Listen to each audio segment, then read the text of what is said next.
Compromise ಮಾಡೋಕ್ಕೆ ನಾನು ಸೋತ್ಬಿಟ್ಟೆ. ಕೊನೆಗೆ ನ್ಯಾಯವಾಗಿ ತೀರ್ಮಾನ ಆಗೋದು ಚುನಾವಣೆನೇ, ಅಂತಿಮ ಚುನಾವಣೆನೇ ಆಗಲಿ ಅಂತ ಅಂದಾಗ ಈಗ ಮಣಿ, ಅಂಜನ್ ಆಮೇಲೆ ಹೇಮಂತ್ 3 ಜನ ಆಯ್ಕೆಯಾಗಿದ್ದಾರೆ. ಶಿವಕುಮಾರ್ದು ಒಂದು ಪರಿಕಲ್ಪನೆ, ಯುವ ಕಾಂಗ್ರೆಸ್ಸಿಗೆ ಶಕ್ತಿ ಕೊಡಬೇಕು, ಯುವ ಕಾಂಗ್ರೆಸ್ಸಿಗೆ ಮುಖಂಡನೇ ಇವತ್ತು ನಾವು ಪಕ್ಷನ ಸದೃಢಗೊಳಿಸ್ಬೇಕು ಅಂತಕ್ಕಂಥದ್ದು. ಅದು ಸತ್ಯ ಅನಿಸುತ್ತೆ. ಕಾರಣ ಏನಂದರೆ, ನಾನೂ ಕೂಡ ಯುವಕ ಕಾಂಗ್ರೆಸ್ನಿಂದ ನಾನು ಇಲ್ಲಿವರೆಗೂ ಬೆಳೆಯೋದಕ್ಕೆ ಸಾಧ್ಯ ಆಗಿದೆ. ಇದು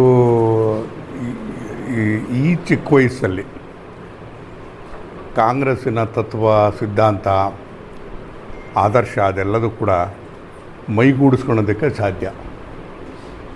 ಅದನ್ನು ಯುವಕರಿಗೆ ನಾವು ಕೊಡ್ತಕ್ಕಂಥ ತಯಾರಿ ಇದೆಯಲ್ಲ, ತರಬೇತಿ ಇದೆಯಲ್ಲ, ಅದಕ್ಕೊಂದು ಅವ್ರಿಗೆ ತೋರಿಸ್ತಕ್ಕಂಥ ದೂರದೃಷ್ಟಿ ಇದೆಯಲ್ಲ, ಆ ದೂರದೃಷ್ಟಿಯನ್ನು ಅದು ಯುವಕರಲ್ಲಿ ಅದು 100 ಜನದಲ್ಲಿ ಕೊನೆ ಪಕ್ಷ ಒಂದು 10 ಜನಕ್ಕಾದರೂ ಕೂಡ ಅವರು ನಾಯಕರಾಗಿ ಬೆಳೆಯೋದಕ್ಕೆ ಸಾಧ್ಯ ಆಗ್ತದೆ. ಎಲ್ಲೋ ಒಂದು ಕಡೆಗೆ ಪೀಳಿಗೆ ಬದಲಾದಂಗೆ ಹೊಸ ರಕ್ತ ಬರ್ತಲೇ ಇರ್ತದೆ. ಈ ತಾಲೂಕಿನಲ್ಲೂ ಕೂಡ ತಾಲೂಕಿನ ಆಡಳಿತ, ತಾಲೂಕು ಪಂಚಾಯತಿ, ಜಿಲ್ಲಾ ಪಂಚಾಯತಿ ಇರ್ಬೋದು, ಇನ್ನೊಂದಿರ್ಬೋದು, ಆ ಚುನಾವಣೆಗಳಲ್ಲಿ ಸ್ಪರ್ಧೆ ಮಾಡ್ತಕ್ಕಂಥ ರೀತಿಯಲ್ಲಿ ಹೊಸ ನಾಯಕತ್ವವನ್ನು ರೂಪಿಸ್ತಕ್ಕಂಥದ್ದು.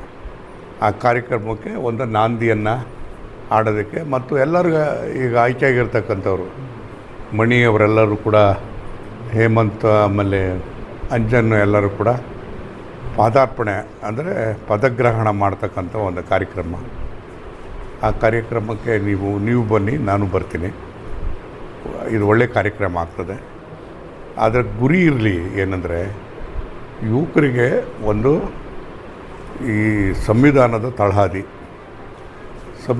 ತಳಹದಿ ದೂರದೃಷ್ಟಿ ತರುವ, ಅದು ಎಲ್ಲಾದರೂ ಇರ್ಬೋದು ಅಂತಂದರೆ ಅದು ಕಾಂಗ್ರೆಸ್ ಪಾರ್ಟಿನಲ್ಲಿ ಮಾತ್ರ ಬಿಟ್ಟರೆ ಬೇರೆ ಯಾವ ಪಾರ್ಟಿನಲ್ಲಿ. ಸೊ ಹಾಗಾಗಿ ನೀವು ಆ ಯುವ ಸಂಕಲ್ಪ ವೇದಿಕೆಯಲ್ಲಿ ಬಂದಾಗ ನಿಮಗೆ ಒಂದು ದೂರದೃಷ್ಟಿ ಮಾರ್ಗದರ್ಶನ ಅಂತಕ್ಕಂಥದ್ದು ಗೊತ್ತಾಗ್ತದೆ. ಆ ಕಾರ್ಯಕ್ರಮಕ್ಕೆ ಬನ್ನಿ. ಇವತ್ತು